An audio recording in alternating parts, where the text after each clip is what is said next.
ఓం శ్రీ గురుభ్యో నమః. ఓం శ్రీ మాత్రే నమః. మార్చి నెలలో వృషభ రాశి యొక్క ఫలితాల గురించి ఇప్పుడు మనం తెలుసుకుందాం.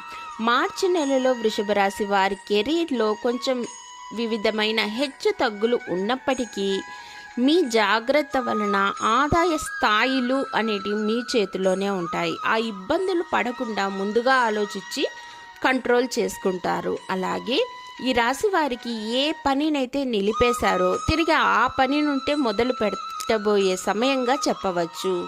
ఇంకా చెప్పాలంటే ఈ నెలలో మీరు ఏ పనులపై అయితే ఆసక్తి చూపుతారో అనగా వృత్తిపరంగా చేసే పనుల్లో ఈ నెల ప్రారంభంలోనే సూర్యుడు, శని, బుధుడు దశమ స్థానంలో ఉన్నారు. మీరు ఏ కార్యాలైతే చేయబోతున్నారో అవి మీకు కొంచెం సవాళ్ళుగా ఎదుర్కోబోతున్నారు. కొన్ని వాటిలో ఇబ్బంది పడినప్పటికీ మీకు మరికొన్ని వాటిలో పేరు ప్రఖ్యాతులు వచ్చి ఆత్మగౌరవం, ఆత్మవిశ్వాసం పెరిగి మీ మీద మీకు కాన్ఫిడెన్స్ అనేది వస్తుంది. ముఖ్యంగా చెప్పాలంటే విద్యార్థులకి ఈ నెల కొంచెం బలహీనంగా ఉంది. మాసం ప్రారంభంలోనే రాహు మరియు కేతు 11 మరియు 5వ గృహాలలో నియంత్రణగా ఉన్నారు కాబట్టి మార్చి 15 తర్వాత కుజుడు ప్రభావం అనేది 5వ ఇంటిపై ఉంటుంది. ఇది విద్యలలో వివిధ రకాల ఆటంకాలను మీకు కలిగించి మానసిక అశాంతి ఏర్పడి లేనిపోని ఆలోచనలు అనేటివి ఆలోచిస్తారు. అవన్నీ విడిచిపెట్టి దత్తాత్రేయుని కనుక శనగల మాలను గనుక సమర్పించి ఏకాగ్రతతో చదివినట్లయితే మీ మానసిక స్థైర్యం పెరుగుతుంది. మీ మీద మీకు నమ్మకం వచ్చి ఇంకొంచెం ముందుకు వెళ్ళడానికి సహాయపడుతుంది. అలాగే వృషభ రాశి వారి కుటుంబ జీవితం పరంగా చూస్తే చాలా ఒత్తిళ్ళు అనేటివి పెరగబోతున్నాయి. అష్టదిక్కుల నుంచి కొంచెం ఇబ్బందులు వచ్చినప్పటికీ ద్వితీయ స్థానాధిపతి అయిన బుధగ్రహం జాతకంలో దశమ స్థానంలో ఉండటం వల్ల నెల ప్రారంభం వరకు కొంచెం అనుకూలంగా ఉంది.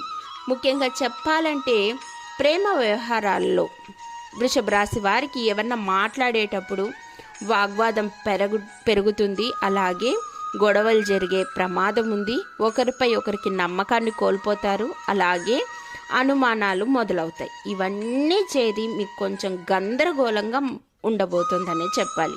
దీని నుంచి బయటపడడానికి చందమామకు పెరుగన్నాన్ని నివేదన చేసినట్లయితే మానసికమైన ప్రశాంతత వస్తుంది.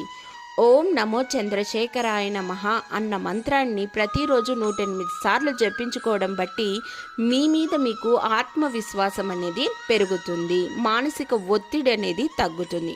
అలాగే వృషభ రాశి వారి ఆర్థిక పరంగా చూస్తే గనక బృహస్పతి మొత్తం నెలలో 12వ ఇంట్లో ఉంటాడు. కాబట్టి చాలా మంచి ఫలితాలు అయితే వస్తున్నాయి.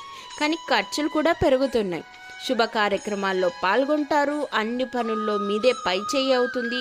ఆరోగ్యపరంగా చూసినట్లయితే కొంచెం ఆరోగ్య సమస్యలు వచ్చే ప్రమాదం ఉంది.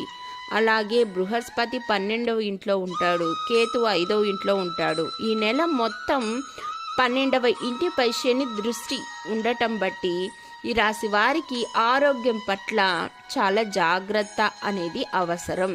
జీవితంలో కష్టాలు వచ్చే అవకాశాలు పెరుగుతాయి. కాబట్టి ప్రతిరోజు ఆదిత్య హృదయం కనుక మీరు చదువుకున్నట్లయితే ఆరోగ్యపరమైన సమస్యల నుంచి బయటపడతారు. విద్యార్థులు చందమామ గనక పెరుగన్నాన్ని నివేదన చేస్తే మానసికమైన అశాంతి అనేది తగ్గి మానసిక ధైర్యం అనేది పెరుగుతుంది. అలాగే ఆర్థిక పరంగా కూడా అమ్మవారి యొక్క కరుణా కటాక్షం కలగాలంటే మంగళవారం, శుక్రవారం రాహుకాలంలో నిమ్మపండు దీపం గనక పెట్టినట్లయితే ఆర్థిక అభివృద్ధి కూడా పెరిగే అవకాశం ఉంది. ధన్యవాదములు.